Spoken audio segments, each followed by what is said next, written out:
भक्तों, 2 दिन पहले की कथा में पूज्य गुरुजी ने एक अनोखा और प्रभावशाली उपाय बताया जो उन्होंने पहले कभी नहीं साझा किया। गुरुजी ने कहा कि जब जीवन की परिस्थितियां बेहद कठिन हों, जब धन की कोई उम्मीद न हो और चारों ओर समस्याएं ही समस्याएं हों, तो इस उपाय को केवल 1 दिन के लिए अपना कर देखें।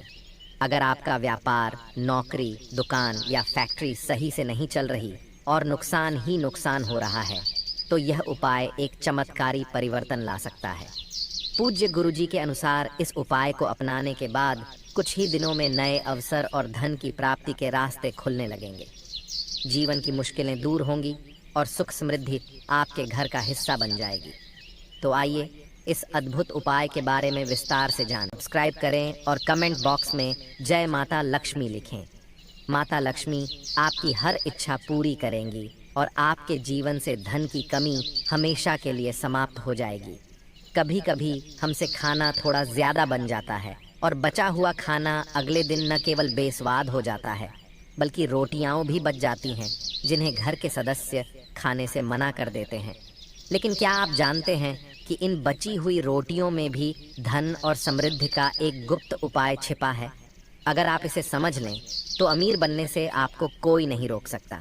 साथ ही इस वीडियो में हम रसोई से जुड़ी कुछ गलतियों के बारे में भी जानेंगे, जिन्हें यदि हमारे घर की महिलाएं करती हैं तो उनका समाधान तुरंत किया जाना चाहिए, वरना यह पूरे घर को मानसिक और आर्थिक कष्ट में डाल सकता है। शास्त्रों में कहा गया है कि जिस घर में माता अन्नपूर्णा जी का वास होता है, वहाँ कभी अन्न और धन की कमी नहीं होती। लेकिन जहाँ रसोई घर में ये गलतियाँ होती हैं, वहाँ गरीबी का सामना करना पड़ता है और इसका असर पूरे परिवार पर पड़ता है। इसलिए इन गलतियों को नज़रअंदाज मत करें। रसोई से जुड़ी इन शास्त्रीय बातों को ध्यान में रखते हुए अपने जीवन में सकारात्मक बदलाव लाइए। भक्तों, हर मनुष्य यदि जीवन में सफलता प्राप्त करना चाहता है तो सबसे ज़रूरी है कि उसका स्वास्थ्य सही रहे। जब शरीर स्वस्थ होता है तो व्यक्ति अपने लक्ष्य को प्राप्त कर सकता है। शास्त्रों के अनुसार यदि आपका रसोई घर सही है और उसमें कोई गलतियां नहीं हैं, तो माता अन्नपूर्णा जी आपसे प्रसन्न हो जाती हैं और आपको धनवान बना देती हैं। तो आइए जानते हैं वो कौन सी गलतियां हैं जो रसोई घर में नहीं होनी चाहिए। लेकिन उससे पहले भक्तों, आपसे एक रिक्वेस्ट है कि इस वीडियो को लाइक करें, अपने भक्तों के साथ शेयर करें और यदि आपने अभी तक ज्ञानवर्धक टेल्स चैनल को सब्सक्राइब नहीं किया है तो सब्सक्राइब करके बेल आइकॉन ज़रूर दबाएं।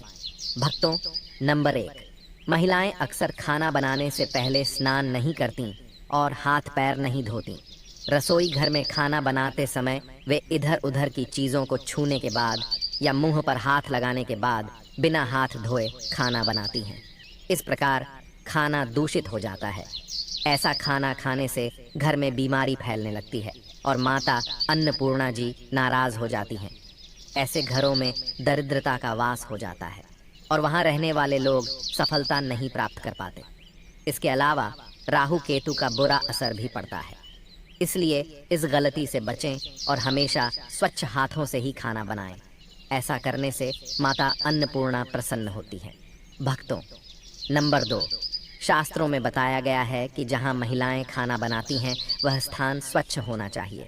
यदि रसोई घर गंदा होता है तो राहु केतु का बुरा प्रभाव पड़ता है और घर में काम करने वाले व्यक्ति पर भी इसका नकारात्मक असर होता है। धीरे धीरे घर निर्धनता का शिकार हो जाता है। इसलिए रसोई घर को हमेशा साफ और सुथरा रखना चाहिए और गंगा जल से उसका छिड़काव ज़रूर करना चाहिए। ऐसा करने से माता अन्नपूर्णा आकर्षित होती हैं और आपको आपके हर काम में सफलता मिलती है। भक्तों, नंबर 3, अपने घर में धारदार चीज़ों को नहीं रखना चाहिए क्योंकि इससे परिवार में तनाव बढ़ता है और झगड़े होते हैं। रसोई घर में 1 या 2 से ज़्यादा चाकू नहीं रखने चाहिए, खासकर उन चाकुओं को जिन्हें आप इस्तेमाल नहीं करते। बेकार की चीज़ें घर में रखने से नकारात्मक ऊर्जा आकर्षित होती है। इससे काफ़ी बुरा प्रभाव पड़ता है। नंबर 4, रसोई घर के सामने जूते, चप्पल, झाड़ू या पोछा कभी भी नहीं रखना चाहिए। ऐसा करने से माता अन्नपूर्णा नाराज़ होती है और पूरे घर को गरीबी का सामना करना पड़ता है। इसे पाप भी माना जाता है। इसलिए आपको कभी भी रसोई घर के सामने जूते, चप्पल या झाड़ू पोछा नहीं रखना चाहिए। क्योंकि इससे अनर्थ हो सकता है और माता नाराज हो सकती है। नंबर 5, रसोई घर में खाना बनाते समय महिलाओं को भोजन कभी भी झूठा नहीं करना चाहिए। ऐसा करने से माता अन्नपूर्णा जी का अपमान होता है और घर में दरिद्रता का वास हो जाता है।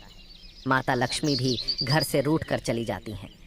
कई महिलाएं खाना बनाते समय नमक या मसाले चेक करने के लिए खाने लगती हैं, लेकिन ऐसा नहीं करना चाहिए। भोजन को बनाने के समय शुभता का ख्याल रखना चाहिए। अगर आप खाना बना रहे हैं तो सबसे पहले थोड़ी सी मात्रा किसी कन्या को खिलाएं और फिर बाकी का भोजन खाएं। नंबर 6, अगर बार बार आपके भोजन में बाल निकल आते हैं तो इसे मामूली न समझें। ऐसा माना जाता है कि खाने में बाल आना राहु केतु का बुरा प्रभाव है। ऐसा घर कभी भी संपन्न नहीं हो पाता। खाने में बाल का आना माता अन्नपूर्णा का अपमान माना जाता है और इससे घर की शांति भंग हो जाती है।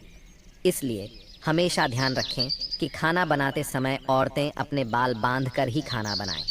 भक्तों, वास्तुशास्त्र के अनुसार कुछ वस्तुएं ऐसी होती हैं जो रसोई घर में बिल्कुल भी नहीं रखनी चाहिए। इन्हें रखने से घर में परेशानियां बढ़ने लगती हैं। नंबर 1, शीशा।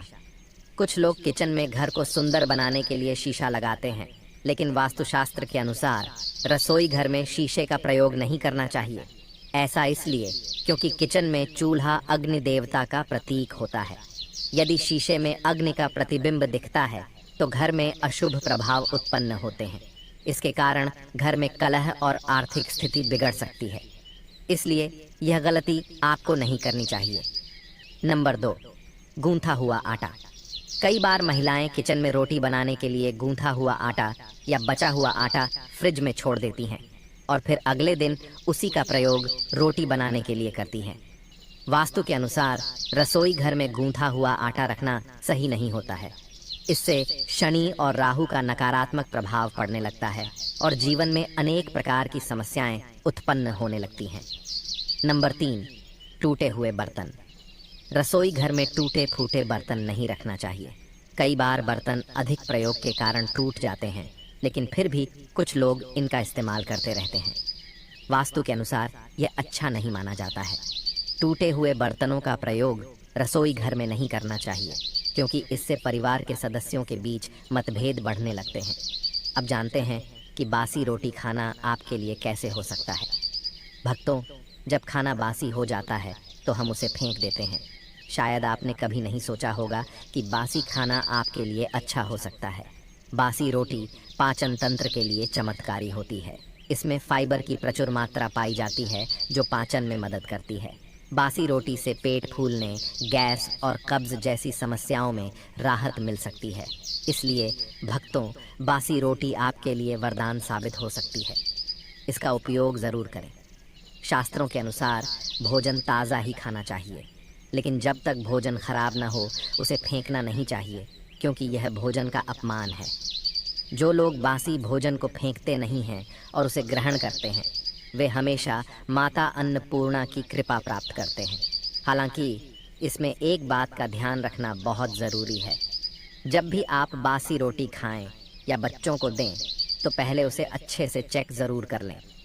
यदि बासी रोटी में रेशे निकल रहे हों तो उसे खाने से बचें, क्योंकि यह स्वास्थ्य के लिए हानिकारक हो सकता है। बासी रोटी को लंबे समय तक रखना जहर के समान माना जाता है, इसलिए रेशे वाली रोटी कभी भी न खाएं। अब भक्तों, पूज्य गुरुजी द्वारा बताया गया प्रभावशाली उपाय जानें जो आपकी किस्मत को चमकाने में मदद करेगा।